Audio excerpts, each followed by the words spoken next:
Welcome to Three Geeks.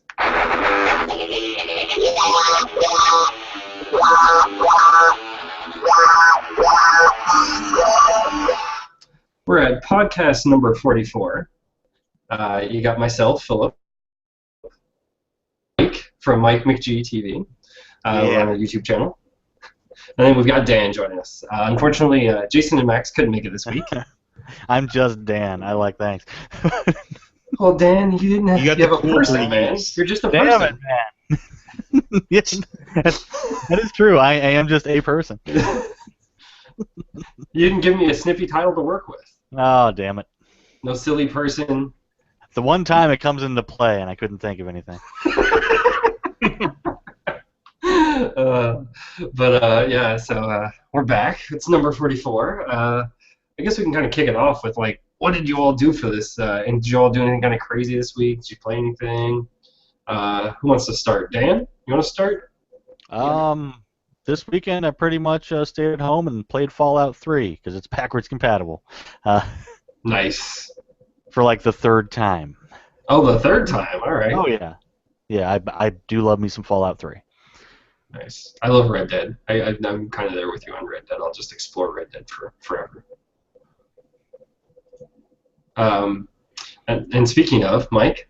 Yep, I played Red Dead Redemption pretty much all day today because it's backwards compatible now. And then yesterday I spent the whole day watching Matthew Vaughn movies and watching Mark Millar-based stuff. So I watched some Kick-Ass, some Kingsman, some Wanted. Yep, productive week. And then I saw Ghostbusters at one point, so yeah. Yeah, I'm actually looking forward to, oh my gosh, why did I just forget? The Kingsman 2, when that comes out, to kind of see where they're going to go with that. Yeah, as for me, I saw Ghostbusters. The hate needs to just go away. It's fine. It's a movie. Deal with it. Move on. It's not as awful as people want to make it out to be. It's actually a fun movie. Is it the best thing you'll ever see? No. Does it fit in a summer blockbuster? I'd say so. Hopefully, I actually think, and that I don't know if we're ever going to do a review on it, but we'll see. I actually think there's some parts of that they did really, really well and really unique, because they actually had some really interesting action scenes, and then they kind of actually had heart in the movie, more so than the original movies ever did, and kind of actually trying to build some of the characters, which I thought was interesting and different. And then they kind of poo-pooed on their own idea a few times with way too much nostalgia, which one can expect when, they launched the trailer, and then I think the hatred came. But beyond that, let's see, what else did I do? Well, besides the Warriors, I actually finished Fringe. I really, really wanted to start Stranger Things, but I got too damn busy. Me and the wife really wanted to start that. I've heard it's really, really good. I can't wait to actually start that. Did anyone even start that this weekend? Nope. I have not, no. You heard about that, right, Dan? Or no? No. Oh, so it's the recently released Netflix series. It's done. I don't know if it's adapted from an actual Stephen King short story or what it is, but it's based off of Stephen King material. I know I heard the but Dan, it's actually getting good reviews. Is it directed by Mick Garris? Mick Garris. I don't know that. I don't know who actually did Stranger Things. Because if it is, I'll burn it. Can I ask where this hatred is coming from, so you can give me some reference? Yes. During the landslide of made-for-TV Stephen King stuff, Mick Garris came up to direct a lot of it, and it worked into his own feature films that were basically shot on video that I think culminated in what was it called, like Chasing the Bullet or something, that had Christopher Lloyd wearing a dress, was walking around with some guy. Yeah, go watch that piece of crap. But yeah, that's pretty much Mick Garris made his career by bastardizing Stephen King and doing it worse than Stephen King ends his own stuff. Nice. That's where the hatred comes from. So I'm gonna guess Langoliers and oh my gosh, I don't even remember all the Tommy Knockers and all of those. I'm not entirely sure, but I know he had a hand in most of those. I think Langoliers was what's his name? Tom Holland. He directed Child's Okay. Play. Yeah. Okay. Wow. Nice. Yeah. So apparently the show is done by the Duffy brothers. They're Okay, good. relatively unknown. They've done Wayward Pines, seems to be their biggest thing they did, which is they only wrote a couple episodes, and that's it. Otherwise, they've done shorts, so they're pretty much kind of, I think, new to the scene. I will So, give it a try. yep, I'm definitely gonna give it a try. I'll let you know next week, Dan. If you don't. So I guess it's kind of segue into the one thing that I really enjoy rewatching it. Every time I rewatch it, I forget how much I enjoyed this movie, The Warriors.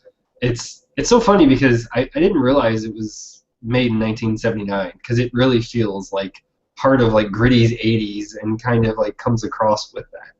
And it's so funny because I never even paid attention until this time since I know we're going to talk about it. And it's like sometime in the future. Because I remember when I actually, well, I don't really remember, but I remember hearing about how everyone said that the New York in the 80s, New York City is just going to go to the crap. It's going to be the most dangerous place ever. And then suddenly, guess what happened? Commercialism. But hey, what do you know? That's a different topic for a different day. Dan, you want to kind of kick off a little synopsis? Yeah, sure. The Warriors. Basically, you have a gang from Coney Island. They're called the Warriors, and pretty much all the main gangs are invited by Cyrus, who runs the Gramercy Rifts, because he wants to talk to them all. They're not supposed to bring any weapons. They are supposed to wear their colors. So they all show up at the park, and Cyrus has this great speech of how like all the gangs can take over the city if they just stop fighting themselves and basically fought the law. Can you dig it? Yes. Then he is shot, and there goes that plan. And I forgot the damn gang again. The Rogues. The Rogues. Yes, by Luther. Luther, right? yeah. Yeah, who's this like little rat-faced man who is a really cool actor. I'm not going to say he's not because he's rat-faced and kind of rawr. But anyway, and he blames the Warriors, so they have to get back to Coney Island through a whole bunch of different gangs, turf. And these are some of the most colorful gangs you will ever see. That's so true. That's basically the story. It's one night. It's how they get back home, and what happens along the way. Absolutely.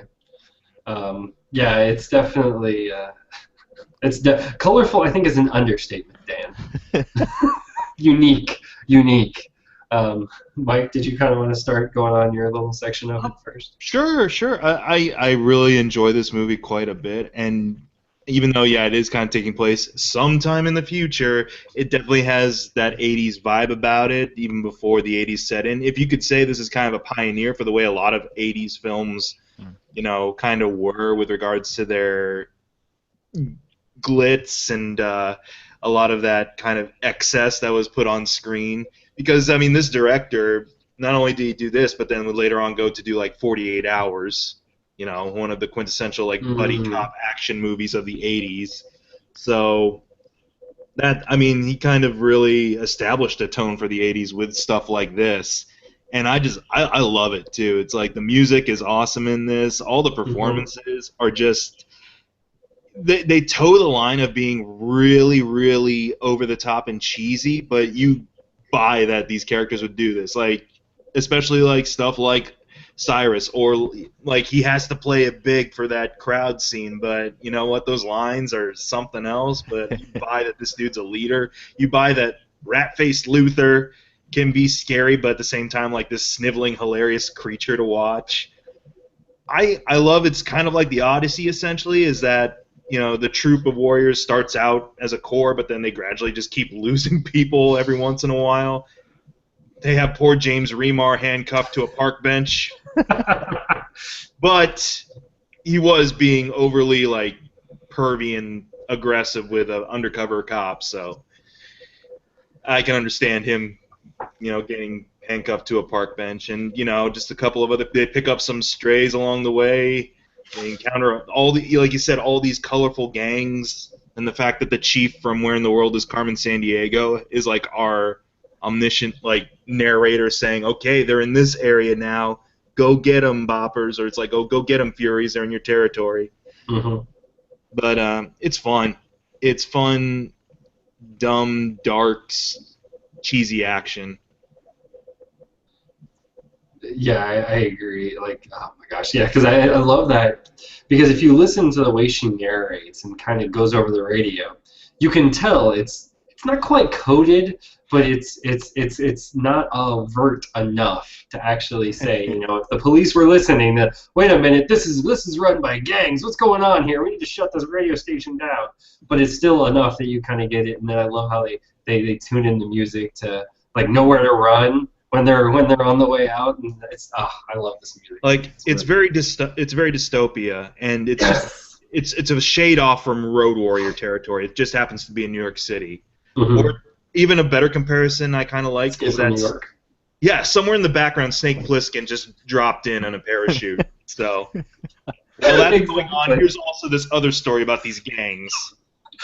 Oh god, that would be so awesome if they existed in the same universe. Oh my god, that would rock. Oh man, but yeah, like I just I love that, and it's so interesting, like how each gang or each section of town, like I love like that scene where you see them all there, and you can just see they all have unique personalities. Just initial look, the way they stand, the way they hold themselves. It's so funny because it's such a little detail that you wouldn't really think about when you watch it. You're like you actually feel it and you see it. That's something I definitely enjoy, and I think probably some of my favorite parts of this movie are, one, the music and kind of how they intertwine with the narrator and kind of going with. And it's funny because, Mike, when you said the Odyssey, I never even thought about that, but it's pretty much kind of like what he implies almost at the beginning, that this is like a story of like what the Greeks that had to run from somewhere from one place to another, to that he's taking it from that. And I was like, wow, it's really cool. But no offense, Mike, but Remar had it coming. I mean, he's been doing that the whole night. Oh, yeah. Yeah. I totally think he had that coming, but it's just like, kind of, I don't know why. It's just a funny scene. Also, it kind of helps that like the undercover cop is like, I can't remember the actress's name, but she like went on later to win like an Academy Award. Nice. And so it's like that's where her beginning start is, getting hit on by really pervy teenage James Remar. Just amuses me. Yeah, absolutely. But, yeah, well, I was actually curious. Is like, who are some of the gangs that you guys remember that you really kind of enjoyed their little appearances? Like, I think of Baseball Furies right away, and the Lizzies. The Lizzies, yeah. The all-girls gang. Yeah. Like, they're just straight up, like, they're like, again, tying in with the Odyssey, they're like the sirens and stuff. They lure these guys in there, and then all of a sudden they're pulling heat on them and shit. It's like, Dan? There's one dude in that giant crowd scene. He's just this giant guy with a cross painted on his head. I want to know more about that dude and what gang he comes from. Because he's just like, smash. But I do. Go ahead. Oh, go ahead. Oh no, I was gonna say I do remember somebody that I thought looked like mimes at some point that were kind of wearing like that. That one, yeah, because I agree with you. Like it was just like those random moments in that big scene. They're like, what is that? What do they do? You've got the Turnbull ACs that just like ride around in a big bus and point at everything. Right? If you notice that I think is like my least favorite shot in the whole movie, because the Warriors are running, and yeah, you could say that they're not going fast enough just to screw with them, but I mean you got like 5 dudes on the roof just like pointing and just kind of yelling unintelligible things. Yeah, and it's like you could catch up. And again, tying it into like stuff like Mad Max stuff, it's like, yeah, you could totally imagine those being like war boys, being like shiny and chrome, except in a bus.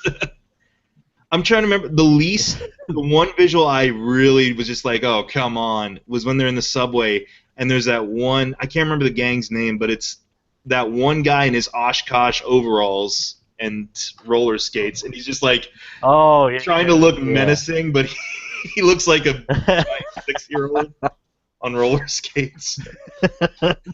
Yeah, you're right. Because my wife saw that person and she just started laughing. She was like, really? Yeah, I'm like, oh come on, I'm not gonna be intimidated by this guy. Yeah, they were. But they then were like called 12 the more punks. of them come out. What were they called? The punks. Yeah, I don't know why. The punks. Wow. I think rugby smashers would have been more appropriate because a couple of those guys look like they could just play rugby. Because I was like, ooh, except for the roller skates, which kind of throws you off.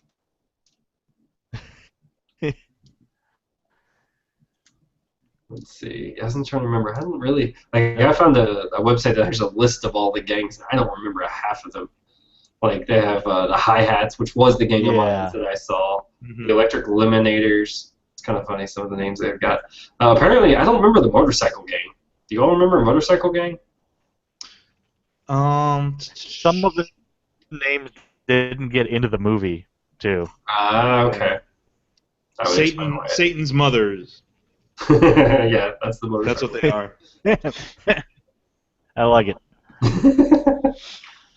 Yeah, so it's definitely a fun movie, and it's something that I don't think I wouldn't say it's dated. There are particularly, I guess, maybe some points where it's not as menacing, like Mike said, but for the most part, it's a fun movie that's got some good action in it. Because yeah, my wife did laugh a few times, but there was times where she was like, actually, this is like a fun movie. I want to know what's going to happen. And then it was funny because I can't remember what was the woman that ends up tagging along with him. Her name Mercy. Yes. Mercy, yeah.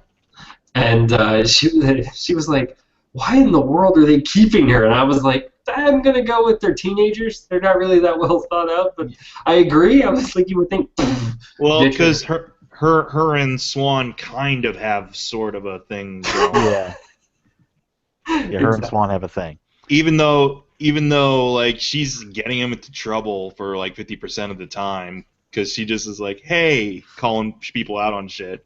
Mm-hmm. I do like the one scene where they're just on the subway and all those other partiers are there and they just look. I mean, they've been running all night and they look like shit. But then you have these partiers on there and they're just like quiet with them. Mm-hmm. Well, so I also like there was actually a good moment there where actually you see Swan because she's trying to like make herself look prettier, look better, and Swan just says no, don't. Just because they're there and they have the things that we don't. And it was funny because it was such a silent moment that it actually quickly got that across. And I had to explain a little bit that to my wife because she was just like, "What? But why are they staring at each other? Wouldn't you just leave it alone and forget about it?" And I was like, people just see that and they think bad immediately, which is reasonable. To be fair, that actor was in Xanadu, so he's like, I don't need to see much more glamour.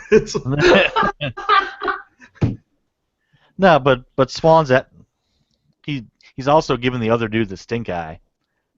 True. And the other guy just kind of nods. And then the next stop, they all get off. It's very true. Let's see. I was trying to think. No, it's based on the novel. I never actually knew that. Yeah. I'm gonna have to go find that. Yeah, Saul Urich, I think, wrote it, right? Yes, that's actually what it says here. Saul Urich's novel. Yeah, I haven't read it. I've heard about it, and I kind of want to pick it up now.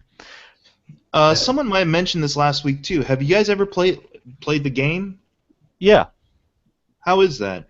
It's okay. You start out as a no-name, and you got to learn how to tag for the warriors and stuff, and steal car radios by rotating the directional thing to get the screws out. But it was done by Rockstar. Oh. Yeah, it's not bad. I mean, it had a smaller release on, I think it was the PS3. It had this like little gang rumble game to do, but I mean the fighting engine was solid and it kind of followed the movie. Mm-hmm. Yeah, I never played the game you're talking about, Dan, was actually decent. The game I played was horrible, which was, I guess, the Warrior Street Brawl. Yeah, okay, that's the smaller one. Yeah, it's a downloadable only title. I was like, oh, that'd be cool because Okay. I think the Warriors game, because it was Rockstar, was exclusive to PlayStation at that time. Only had an Xbox, and so No, it wasn't. it had an Xbox version. Okay, I don't know why then. I just never picked it up, but I ran into it thinking it was the same thing, Yeah, and it was not. Not at all. Because I heard at least it was fun and entertaining because there actually was some narrative for like the first half of the game. It's before you actually are in the movie, and then towards the end, it's part of the movie. And I was like, okay, that's interesting at least. I think what a cooler thing would be is that you start your own gang, start your own faction, and pick and choose your own customization of like outfits and fighting styles and hierarchy. Like that would be kind of cool. Absolutely. Yeah. It would turn out like that Scarface game for the PSP, where you make your little guys and they got to collect money and drugs from everybody, and you expand your turf. That's the one nobody played because it wasn't the one that was like Grand Theft Auto. You're like, what the hell is this Scarface game? I just want to play Tony. That's probably why they never came out with that for the Warriors. I've never played the Scarface game, but I heard like it picks up after Scarface, right? Yeah. So he lived. And then you run out of the mansion into your car and you drive off and you got to rebuild everything, which totally negates any impact from the film.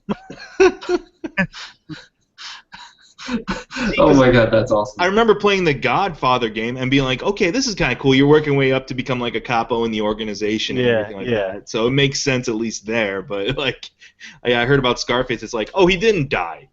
You get a big reset button on everything and you get to just mess shit up. Oh, no. See, like when the cops, like you leave when the cops are coming in. So you got to shoot the cops and then run to your car. So you play the end. So you have So change history. So his little friend did his job in the game. Said hello several times. But to get back to the Warriors, I would argue with you guys and say that it is a more, if you want to say, important or impactful film than just a cool, breezy thing. This, I mean, it did issue in the 80s action film. If you notice the beginning, I mean, it's all fast cuts of, Cyrus wants us to come, and then you see the train, and then it's like, but we're supposed to go without any weapons, then it cuts and you see something else. I mean, this was relatively new, because action films before that were like The French Connection, which wasn't bad, but it like takes forever for that car to get to the end of the street and then make the jump, and then this kind of like paved the way. Yeah. I mean, also in the fighting bits, like it's not the Bruce Lee one-on-one thing. I mean, it's closer to a brawl without hitting the camera. I mean, like one dude just in that fight with the Lizzie straight up takes a chair and smashes it into her face. Yeah. Like I'm like, holy I love that shit. part. That in the one chick who's like shooting at him. One of them, I think it's Vermin, just punches her like straight in the face and she drops the gun. Yeah, he does, but then like a bunch of I forget who, but does like this really convincing like tumble off of the billiards table too, like taking cover and shit like that. But I'll agree with you. It's very much it set a tone, and I feel it is an important movie. It was one of those films that was a good mixture of what you could do on a big budget mixed in with some B-movie stuff. Like this could have been a Corman like early 60s Corman teenage, whatever run rampant crybaby killer thing run rampant or whatever type film, but they put it had a Joe Walsh concert, everybody dances. Yeah. They put it through a very like dark gritty filter, and yeah, it's fun, but yeah, I feel it is an important movie. And I don't think they really had that much of a budget for this. I mean, more than what you would have on a Corman budget, I'd imagine. Oh well, yeah. I mean, pretty much every movie is more than you'd have on a Corman flick. Let me see. unless you're like Burt I. Gordon or something. Giant eye, sure, $360,000. okay. What's that? The budget for the Warriors was $360,000. So Oh, back in '79, I don't know. That would have been decent, I guess, but I don't know about big budget. Yeah, I don't know. semi-big. Yeah, I mean budget. it's not like our 150 million blockbusters now, so I don't know. Which is, if they were to remake it for today, it would be one of those overblown, like 150 some Yeah. million at least, and people, it wouldn't be You got a actual gang fights. full of like Transformers. Yeah, it wouldn't be actual like hand-to-hand combat. Everyone would be CGI'd into a fight Yeah. because actors can't Yeah. get in fights anymore, apparently. Oh, that's sad. But also, I'd say that this version of New York, like in the future as it may be, is like the antithesis of like Woody Allen's or like anything shot before. I mean, this is nasty, dirty, gritty New York. It's not happy, fun time, high rise. You know, I'm sad, so we'll go to the top of the state building and wait for my love. Which may or may not come depending on who filmed this movie.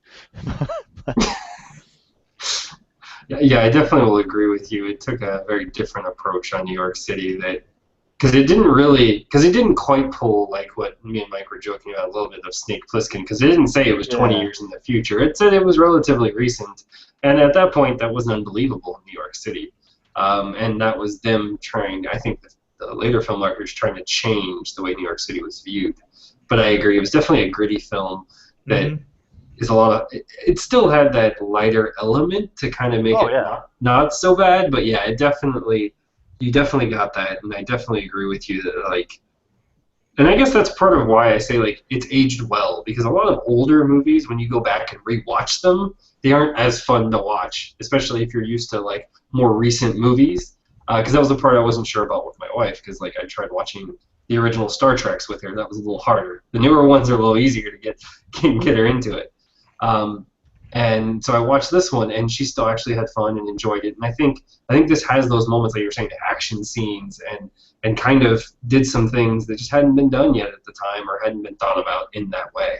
And it's definitely, I definitely would see the impact on. It was funny actually. I was reading over apparently a band called The Outfield. I'm not too familiar with their work. Apparently created their name from this movie, and apparently ICP, Wu-Tang Clan. A lot of people were influenced by this movie. So, I mean, it definitely has a lot of spiritual successors out and about these days, I feel, or in the years after it, very much so, because it blends flashy style with that dark grittiness. Like, just off the top of my head, I'm like, yeah, I could see Shredder from the 1990 Ninja Turtles movie being inspired by the Warriors. Fair enough. Yeah. Definitely. oh, He's in the crowd shot, actually. You just have to look for him. Yeah, he's probably there, along with all those gangs from Joel Schumacher's Batman movies. oh God. Oh, that's so true. Oh my God, you're probably true. Oh, and I did look up for reference to kind of give us an idea. 30 to 35 million was a high budget film back then. That was Moonraker and 1941 and a few others. I can't remember. So because I know in some interview with like the cinematographer that they waited or they wanted it to rain so they could make the shots of the lights like shoot out because it'd be all shiny, and that was how they like got over that budget hurdle. Oh man, yeah, definitely. I do remember watching a couple of behind the scenes and kind of like how difficult it was, because I guess they didn't have enough extras to do that one scene at the beginning. So they literally had like groups of people, just one people running this way, one people running this way, and they're like, all right, we're just going to shoot this and it's going to look chaotic. Let's go. And throwing cops. Exactly. Oh, yeah, it's definitely if you haven't seen it, definitely go out and check it out. You'll if nothing else, you'll enjoy it and you'll appreciate a few other movies more afterwards. Anything you all want to add? Dan, Mike? I think I'm good. I think Alright. we've set our piece on it. Yeah, Alright. go Yeah. watch The Warriors if you haven't. Trust me, it's really friggin' good. Yep. All right, so we'll kind of kick off into a couple of the categories we have. It's Star Wars Celebration weekend, I guess. I don't know exactly.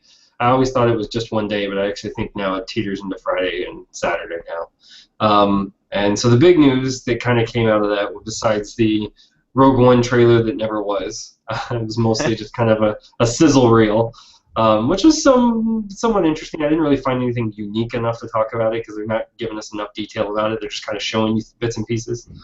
So we'll wait a couple weeks. I think they're going to release something soon. But the big stuff that kind of came out of it was Admiral Thrawn is actually going to be part of canon now. So this is a big thing for the people who love Timothy Zahn's series of books. He's actually come back. He's writing a book. It's going to be about, I don't know if it's not Grand Admiral at this point, because he can't be. It's going to be about Admiral Thrawn, and he's also going to be in Star Wars Rebels. So those are the big things. Mike? That's cool. I'm all for the expanded universe stuff slowly being reintegrated. Because I feel a lot of that stuff really works. All we need now is what's her? Mara? Oh gosh, Jada Mara? No. Mara Jade. Mara Jade. That's what it was. Yes. Reverse those words. Yeah. Yeah, because she's her story, from what I remember from the books and from some other comics I've read, is that she starts off as like an apprentice of the not like a Sith Lord apprentice, but like someone who's being trained by the Emperor at that time, and then like as soon as he dies, she's like, "What do I do now?" and basically goes hunting down Luke Skywalker, and they eventually marry or something? Yes, marry, and I don't remember if they have kids or not, but yeah. Well, I mean that's probably not going to happen here since he's living on that island and growing his beard. So. But she was an interesting character nonetheless. Yeah, she was an interesting character. I like that idea of like, okay, clearly it didn't work out with him and his dad, that he saved him at the last minute, but he wasn't able to live to enjoy that. So it's like here with Mara, he could win her back, or she could turn to the light. I always enjoyed that idea of it. But yeah, from what I remember from Thrawn, I really enjoyed his appearances in that first set of novels. It's been a while since I've read any of them, but that involved a lot of clones too, from what I remember. Yes, it did. There was interesting. There was a Luke clone, like clone from his severed hand or something, right? Yep. It was an interesting. Yeah, I love those books. I so wanted those to be the next three, but I realized that could never happen as I watched the first three get made. But that's okay. It's a debate for another day. Yeah. Bring back more of that stuff. Yeah, I agree, and it was funny because Jason actually, I think, tagged me on Facebook about this because it was announced. Disney said, that there's going to be a book and everything, and apparently, like within minutes or maybe within an hour, Timothy Zahn immediately updated and said, yes, the book is already done, and it will be coming out. And I think he had a release date. I don't remember it off the top of my head. And so you can definitely tell he's excited to be back and involved. And I really would love to see his material adapted more and kind of utilized more, just because I think he has a love for that universe. Did they say when it's supposed to be taking place? Like, is it like during Rogue One time, or is it after Jedi, or? It's supposed to be Rogue One. So because he's just Admiral right now. So they seem to be doing it like he's not going to be in Rogue One, obviously, but he's going to be in Star Wars Rebels, which is that's pre New Hope and post Rogue One, or maybe inclusive of Rogue One. We're still not sure on the timeline yet. So he's going to be in that time frame. Now, in theory, if he doesn't die, he could actually show up in these later ones. So that would be really, really cool. What would be kind of cool is if maybe he's Snoke. Who knows? I don't know. There was a lot of. I remember when it first came out, there was a huge debate on that. But everyone's like, but he doesn't have Jedi powers. And so the question still was, yeah, I agree. He could still be a leader, right? And he could maybe learn enough. Because I can't remember how old he was. If he was really, really old being, like, who could get really old. Because if you have that much experience, you can learn enough, and you could actually be somebody like that and help teach somebody something else that you may not necessarily know.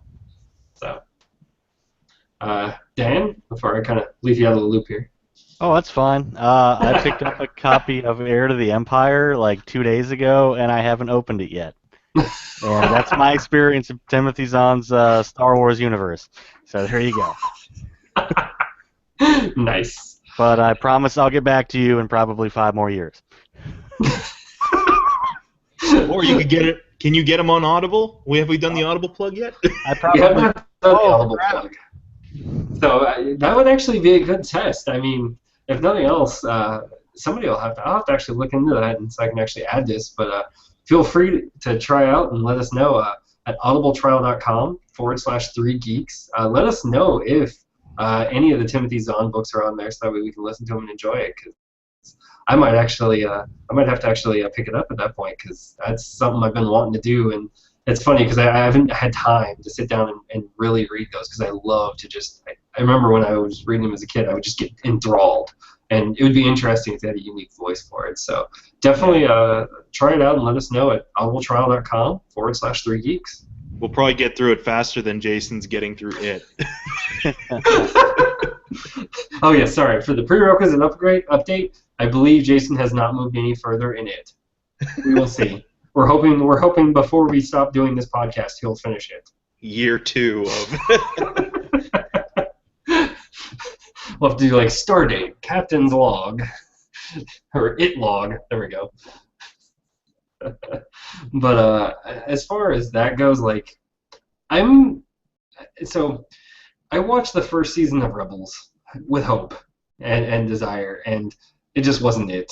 There was a lot of hit or miss. I thought it was going for that younger generation, 8 to 12, which is, I'm like, okay, that's what the show's aimed for. Go that way, that's fine. And I just stopped watching. Apparently, I need to come back, because apparently it's gotten darker than Clone Wars ever did. All I've really heard is the guy went blind. I'm not sure how. I'm really curious. I've been looking for like synopsis of the season. I'm like, what the hell happened here? Like, how does the guy suddenly get blind? And the kid basically opened up a holocron or something like that. And now they're going to bring in Admiral Thrawn, and Darth Vader apparently already had a showdown with Ahsoka. So I'm kind of curious if people are actually going to start dying in the show, and I'd be interested to see how far they go, because I guess a couple of the guys, they saw the premiere, and they were talking about it, and they said Thrawn was well done. They don't want to. They've already talked about. They don't want to do him too much, just because, in theory, like otherwise, if he's there all the time in a cartoon, he has to win if he's there all the time. Because realistically, how do you have this big bad who's amazing that sucks? Did they say like who plays him in the show? Voice actor? Actually, they didn't actually tell me per se, but I can look that up real quick. Lars Mikkelsen. I just looked it up. Oh, there you go. The Russian, that creepy Russian prime minister from House of Cards, and that dude from that series 3 of Sherlock. Nice. And older brother of Mads Mikkelsen. What's that, Dan? The Thrawn trilogy, the Heir to the Empire, Thrawn trilogy book 1 is on Audible, as well as the other ones in a cut and uncut form. Oh, interesting. I'm gonna have to check that out. So there you go. Uncut. Yeah, I was like, uncut. I'm curious. Yeah, I'm like, the cut version is the uncut version is 13 hours and something. It contains a lot of raunchy stuff from C-3PO. Yeah. Oh, naughty. Oh man. It's like R2-D2 is Star Wars Kenny from South Park.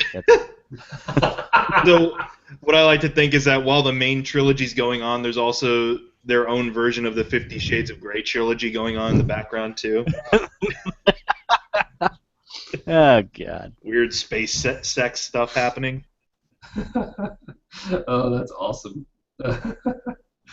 And then the other real big piece of news, which is kind of, I guess, a reconfirmation. I was actually, the more of the piece that I kind of wanted to bring up about this, Vice, the reconfirmation of Alden Ehrenreich being cast as young Han Solo was actually kind of how the directors, Lord and Miller, I believe.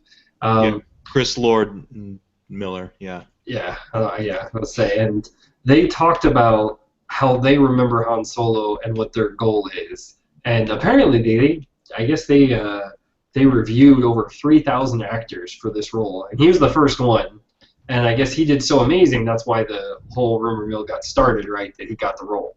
Apparently, they actually went and did 2,999 more, apparently, just to be sure. I think it was down between him and the Kingsman kid, Taron Egerton. Nice. Yeah. And I haven't seen him in anything, and when I looked him up, there was nothing that I had seen him in, so I couldn't really reference. You should watch Hail Caesar. He's really good in that.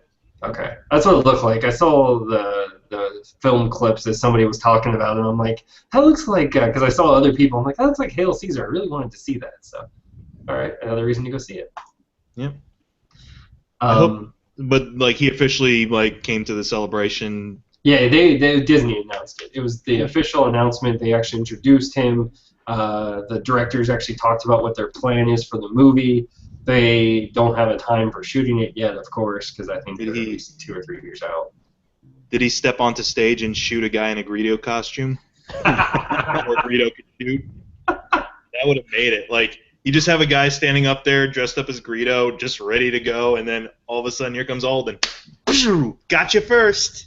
Yeah, that would have been bringing it back. I think that was actually kind of, I mean, that wasn't a specific thing that the directors said, but they said that particular piece of his persona they wanted because he is cocky, he is arrogant, he is gonna shoot first. He's not gonna guess, but he's so charismatic that you love him, even though he can be somewhat of a douche and an asshole. He's just kind of likable. And that's what their goal is for the movie, and that made me happy because that told me, okay, they appreciate the character, they actually have a plan for it, and they seem to be very, so far, keyword there, into it. And so I'm looking forward to at least the fact that they've announced the actor officially, and kind of they actually have what they see as Han Solo. I don't know if. Go ahead, Mike.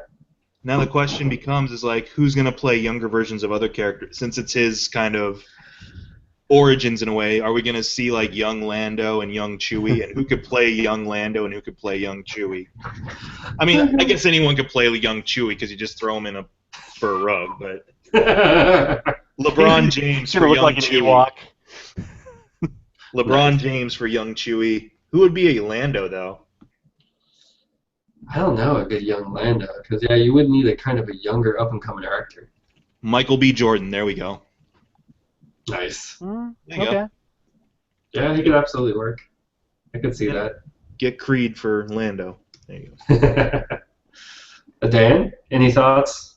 Well, if you got Creed for Lando, then my action figure of Lando would make sense. He's really stacked. I mean, I don't know who makes these, but yeah. Yeah, that's a barrel chest right there. Yeah, I don't know. Yeah, that's cool. I really don't have much to add. Oh, I do want them to have the scene from that Han Solo trilogy that's probably not canon, but I want him growing up in the slaver's ship and seeing his Wookiee surrogate mom gunned down. Interesting. I had never actually waiting for that. And then the slaver turns out to be Yondu from Guardians of the Galaxy. Yeah. Just there get you go. A Rooker in there.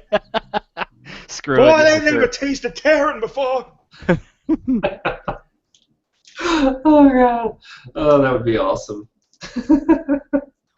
So that kind of covers the major Star Wars news for the week. The big one, I'm gonna hop into video game news, and then we'll hop over to comic book news if you all have anything. But for me, the thing that got me excited because I can actually, Nintendo, of course, their big thing, we already know what that is. That's Pokemon Go, and that only continues to get bigger and bigger and bigger. They actually, I think, at least as of last week, I think their stocks closed at 70% up overall, which is amazing and ridiculous. Yeah, I heard they had like a $1.8 billion increase. Yeah, That's I knew it was insane. insane. I knew it was insane. I couldn't remember exactly what the numbers were. And so, as part of this news, they kind of just threw this a little bit under the radar, but then, of course, everyone heard about it and kind of said, what? Why would you be so quiet about this? The NES Mini, which, to me, actually, I get you're indifferent there, Mike. I can kind of, like, eh. But for me, this is a way for people who can't really enjoy the original games, who can kind of actually get away because it's going to have an HDMI cable and apparently it's going to play similar. Like it's something that I can share with my wife. That's actually kind of what I'm looking forward to it. Plus, some of the I don't remember exactly the release of the titles. Most of them are actually pretty good. I think the majority of them actually are really good. The only part that I think they're missing, and I'm surprised that Nintendo, in the cash grabby way that they are, um, wouldn't release something like a little proprietary disc, like cartridges that allows you to expand or add on to the NES Mini. Right now, the talk is there will be no expansion. You'll buy this; it comes with 30. My guess is it's interesting because I don't think they realize how popular that actually is going to be with kind of the way that they're going. They almost seem to be having a renaissance. Like the late 80s, early 90s is now the cool thing. So I really think they're hitting the market at the right time. I don't know. Dan? It's cool, but at the same time, like they made a Genesis version of that years ago, like maybe, I don't know, 4 years ago, that Put out by had Sega. 88 built-in games. Yeah, put out by Sega, partnered with somebody or other, but it had 88 games and a cartridge slot on the top. Did not have an HDMI, but it used, the yellow, white, and red. Uh, I always choose the wrong C word to call that component. Composite. It's composite. No, Yeah. the other one. Composite. There we go. But in that like flew under the radar and it was pretty cool. But everybody seems to love this NES one. It does have cool games, but at the same time, I mean, you're going to end up spending more money on the cartridges. But you could pick up one of those, the retro consoles Mm-hmm. that there's at least like 5 of them that play NES games and more, and get the actual games. I know at least 1 or 2 of them use an HDMI port, and you'd be able to get more games for it. So it's cool as like a little thing of fad that's just gonna sit in the closet after a couple months. But meh, I don't know, Mike. Yeah, I mean, I've got mixed feelings. It is cool that they are bringing it back, and from what I've seen from the titles that are going to be on there already, those are pretty good selections to have on there. Classic NES games. The lack of being able to access your old external cartridges through it is kind of a big, upset with regards to that, or what you were suggesting, even with the expansion disc too. The lack of like even just purchasing through online through the system itself. The fact that there's no online capability just for that, I have no interest really to play, what was one of the Ninja Gaiden online from NES, or anything like that. But being able to download more games into it perhaps would have been a pretty cool feature. For the price of it, was it like $60? Yeah. Yeah, I think it's $60.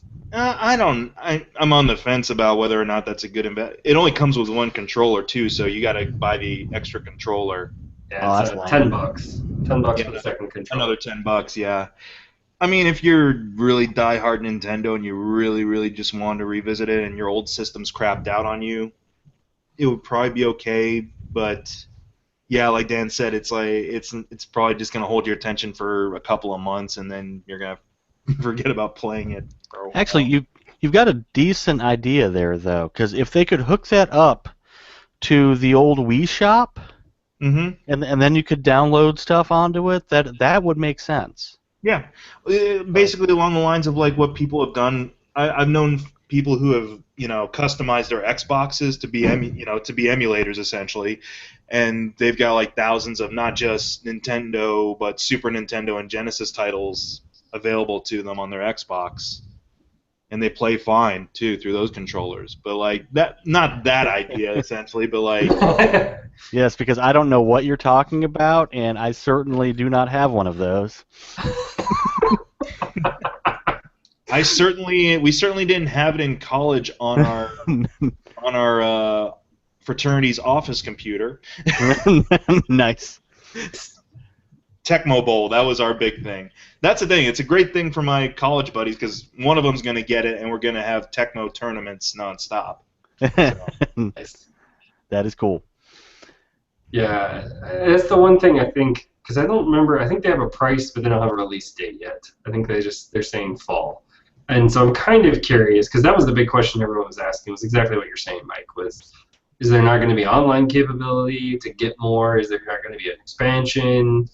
Because everyone's kind of surprised. Because that's what I said. I don't think Nintendo had any idea that this will be somewhat. I think it's going to be more popular than they expect. Is it going to do massively well long term? I agree with Dan. I think it's a short term thing. I don't know how much like in store it's going to be too, because I went over to GameStop last week to pick up a game, and I was asking them about it, and they're like, well, so far we don't have any plans to have it released in store. Like you could have, like, we'll have it on the site definitely, but no plans to have like physical copies available in store.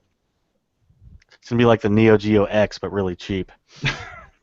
It's gonna be like that, except I don't have to mortgage it.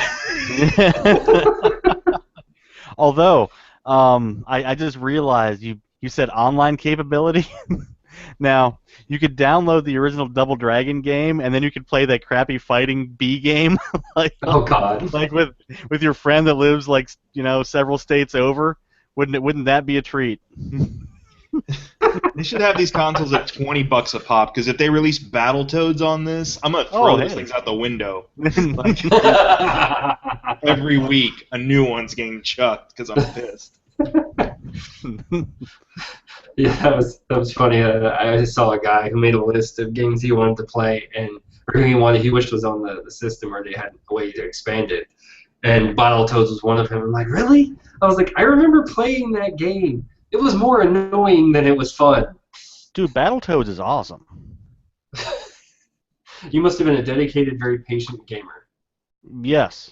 I've also beat Friday the 13th. Oh wow! All 3 days. Thank you very much. That's him in his classic green mask and purple jumpsuit, right? Yeah. Dark blue jumpsuit. Yes, indeed. But he gets faster and he does the box step, so it's kind of fun. Yeah. Well, I mean, it's along the lines of what Xbox is doing now with its backwards compatibility stuff with regards to the stuff I would really love to play, like nostalgic stuff, is all licensed by other companies. Yeah. So it's going to be hard. Like, there's going to be you're going to have Donkey Kong and the Marios on there, but yeah, those are Nintendo owned. But like, where's my Ninja Turtles NES thing? I want to defuse those underwater bombs and get caught in seaweed. I would think if Nintendo could prove this is viable, Konami would probably be willing to get some money out of that. Aren't a majority of the titles Konami titles in that lineup? A lot of them are, like the Turtles ones definitely are. I mean, in the 30 game add-on, I thought Konami was one of the big companies. I don't know. I remember Some of those were was in there, licensed. which is Yeah, Castlevania 1 and 2. Okay. So I think Capcom is their big partner. Those were Konami. They were Konami? I'm pretty sure. Oh, okay. Because Capcom was Mega Man. Oh, that's right. For some reason I thought Castlevania was a Capcom thing too. But No, I don't think so. I could be horribly wrong. Yeah. Well, it's not like we don't have internet at our disposal. Let's see. Talk amongst yourselves. Konami, you're right, Konami. Sorry. Yeah. Okay. Sorry, didn't want to. Ultra. That's what I was remembering. Oh, Ultra. okay. Yeah. The publisher.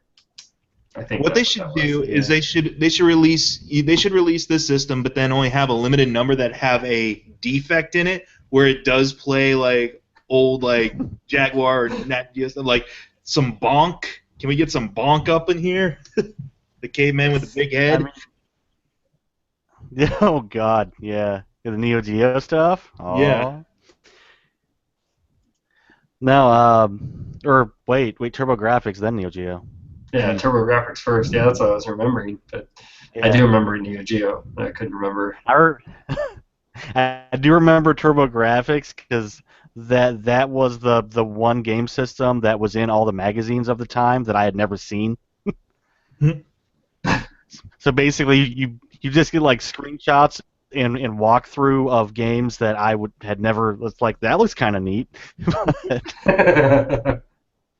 Yeah, like where does it come from? It's the magical one. Let's see. I don't think I really have anything big, any interesting news to talk about for Pokemon Go. I was hoping that well, for better or worse, people are getting robbed, which I think we talked about and expected. Let's see. What was the other one? Oh yeah, in real life they're getting robbed. Yeah. Yeah. Well, I didn't even think about digitally they are, but I don't know if you're dedicated enough, man. If you're that much of a Pokemon guy. What was it? iOS users were they just had to basically reset their stuff with Google, right? Because the Google accounts were they actually full access. They didn't even actually have to do that because Google actually went and fixed it. Oh, cool. Yeah, Google went out of their way and said, no, so this is a problem that shouldn't be happening. It's a bug that I guess when they created it and allowed the sharing, when I say they, Niantic, that it was going through and it was a bug. And Google's side and kind of combining it. Niantic doesn't actually have the data, but they, in theory, have access to the data. Because I actually read the whole thing. I was like, oh, wow, interesting. And then Google said, no, we immediately shut that off, and we're working to ensure the update does not allow anybody who might be malicious. Right. Well, I mean, good on it if it's getting people out and active and interacting with people. Awesome. This is something from the previous week because I did give it a chance for like an hour, and then I quit because I'm just like, this isn't me. I was never a Pokemon person, so I just never. I wasn't vibing to catching these critters. All I got to say is just know there's a time and a place where you're not supposed to be dicking around on your phone. So Maybe true. put your phone in the pocket for the Holocaust Museum. That's all I'm saying. Oh man, it has been interesting because I guess and I read another article about a mayor of a town who actually bought a property that was a church and turned it into his house, and so now he has like all these Pokemon Go players showing up to his house, and he's just like, "Hey, how you doing?" So I kind of Mayor of Pokemon. Yay! This guy for president. Yeah, really. You're right. He's the Pokemon guy. He's great. All our Pokemon keep showing up here. This is a guy. Yeah. It's a sign from the great ancient Pokemon. The great ancient Pokemon. That's awesome. Love it, Dan. Oh, and then there's one more that I really want to read more about. This one. This one was crazy. Apparently, these two kids, teenagers, were sitting down in front of some guy's house at like 1:30 in the morning, and apparently they were making enough noise that they woke the guy up. The guy got up, pulled out his handgun, walked towards the car. They drove off. He just started shooting. I'm like, there has to be more to this story. I still haven't found more, but I'm like, I was like, there is not enough escalation for all of this to happen. Depending on where that is, that may be the entire thing. It's okay. It's okay. He was playing Duck Hunt Go. Completely unrelated. Oh god, that's awesome. He had a little bloodhound in the background lifting up the birds. Oh my. Dan, any comments? Did you try Pokemon Go? Yeah, I mean, I've tried it. I intermittently play it, and it kills my battery, and then I'm sad, and then I turn it off. Yeah, it's cool. It gets people outside. I mean, I get to watch people when I'm at work. They just like wander around the parking lot doing this, which is kind of fun. You gotta catch that Eevee, but I already got it this morning, so we're good. But, yeah, I mean, it's cute, it's happy, everybody seems to love it, and the news won't shut up about it. Yeah, that's absolutely true. Have you tried it, Phil? I have not. I didn't really have that much interest. My wife's been having fun with it, so I try to help her a little bit. But I can kind of see the lure but it's just I don't like I don't really like staring at my phone all day anyways. It's just not something I prefer to do. But it's kind of interesting. It's augmented. It gets you out there and it gets you interacting, which is I guess cool. You can have conversations now, and because I was actually watching videos to try and figure out, and I'm like, so like why is this such a big thing? And then as I started to watch other things, I'm like, okay, I can kind of get this. It's like you're hanging out at a party and there's a group of you, and you'll pull out your phone. You'll kind of have that as a conversation starter, if nothing else, or just kind of like, hey, let's go explore this and kind of do something, which is cool. I mean, it's a different opportunity. It'll be interesting to see how long this lasts. Yeah. Because I think that'll be the most interesting piece of this, because it's huge right now, but I have Like- a feeling in a month it could be dead if they don't do anything amazing. Well, come winter, I'm really curious to see like how active people are on it. It's like, fuck this, I'm not going out. I'm not going out there for a Pikachu. What's a Pikachu even doing out there? It's a blizzard. He's electric. He's shocking himself to death. Jeez. Keeping himself warm. No, but they've only added the first generation too, so they've got. Oh, they've got a lot. Yeah, they've got like 600 maybe about more. I don't know. Oh my god, I want that guy's job. He's like, you got to design 600 electric creatures. Well, some of them like look better in the old days than the ones that they come out with now. Like you get the one that looks like it's like an ice cream it looks like an ice cream cone. Or the You have spooky Pinchu. yeah. And I have It's a Pokemon. But yeah, I don't know. I mean, I think it's here to stay. Yeah. At least with a certain demographic. Honestly, I've been having more fun with parody stuff about it. Like all the memes that have sprouted up because of it, I actually kind of smirk at and laugh.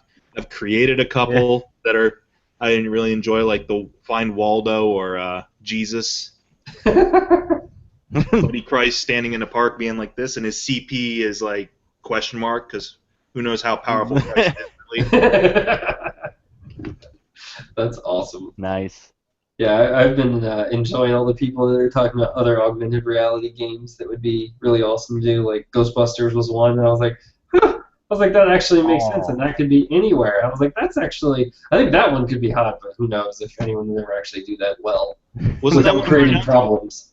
Wasn't that one of our announcements? Was that there was a Ghostbusters game, or? Oh no, there is a Ghostbusters game, but not an augmented reality game. That Ghostbusters game, I'm basically just going to talk about it because everyone should stay away from it because it's terrible and generic. Yes, there's apparently a very crappy Pokemon And Ghostbusters game. And you pay $60 for it, not $30. You pay $60. I'm like, what are they doing here? This is just like a shoot 'em up game that gets released on the Xbox or the PlayStation. That's the scary part. For like, it's just 4 players. You run around. Usually, I think it's joystick controlled shooting. Actually, it is. And then you actually get a couple cool buttons. But like for whatever reason, I remember I was watching somebody play it, and they're like, "Why is it when I stand over this thing and you want me to turn on the PK meter, I suddenly start getting coins? Shouldn't I be finding a ghost? Why am I getting money for this?" Like I remember one guy watching who was playing for 10 minutes. He's like, "Where the hell's the ghost? I haven't found the ghost yet." And watch it. It's going to be one of those new gambling, like the Counter-Strike. What was it? The Counter-Strike controversy that was up like a couple weeks ago. It's going to be the Ghostbusters controversy. People getting coins out of nowhere. They're getting money. Hey, we found those bitcoins that got stolen a couple years ago. I don't know. Had you heard anything about the Ghostbusters game other than what I said? I would have checked it out, but reviews on it. GameSpot, of all places, gave it a 3 out of 10. And with a score from that, from a relatively corporate-y place, yeah, I'm not playing that. I'll tell you what I did is here's what I recommend.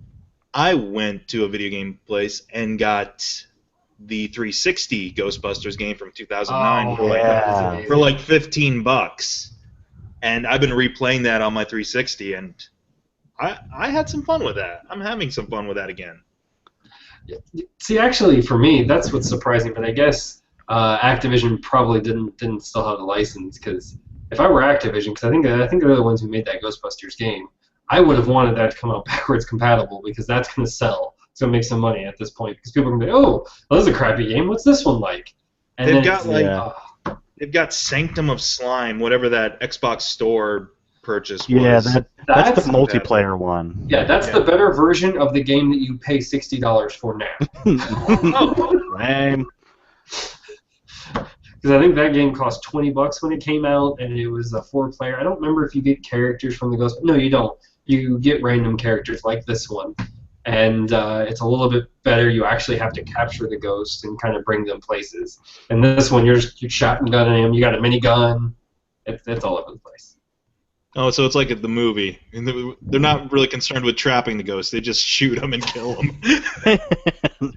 Yes, exactly.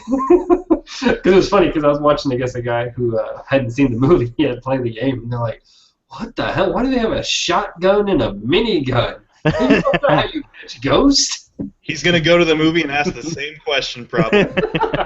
Yeah. Oh, gosh. That's it for video game news. Either of you got anything for comic book news this week? I do not really. I got my comic book poll, and it's still in my car.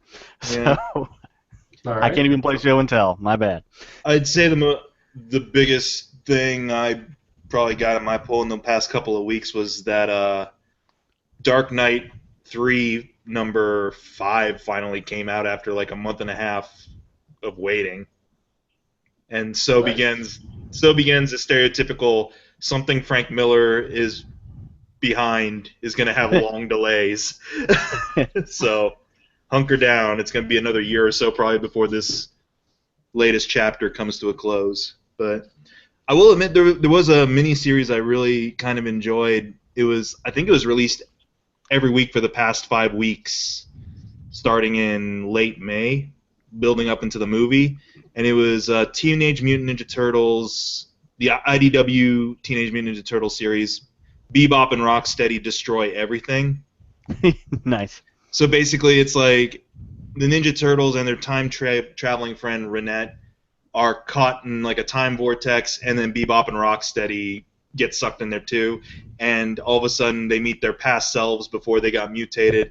And so it's them, their human past selves, a car, and the ability to travel in time anywhere.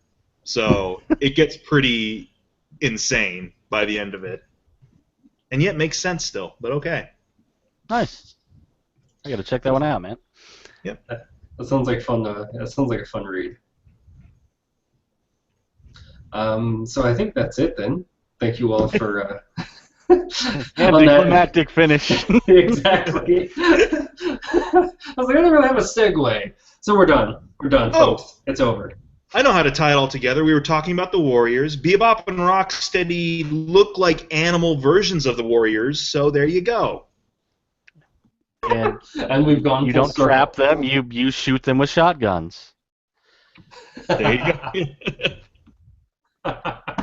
Yes, you don't use Pokeballs. You must use shotguns. Very sad. Well, thank you all for joining us tonight, and definitely check out our friend here, Mike McGee at Mike McGee TV, youtube.com/Mike McGee TV. If I throw it in there enough, maybe you'll remember. Thank you. No problem, sir. And definitely check out neverendingradicaldude.com. He was the guy who joined us last week, and I think we're going to have a few more collaborations, at least, if not physically, digitally. We're still working that out. And as well, check us out on audibletrial.com /3Geeks. Thank you all, and have a good night.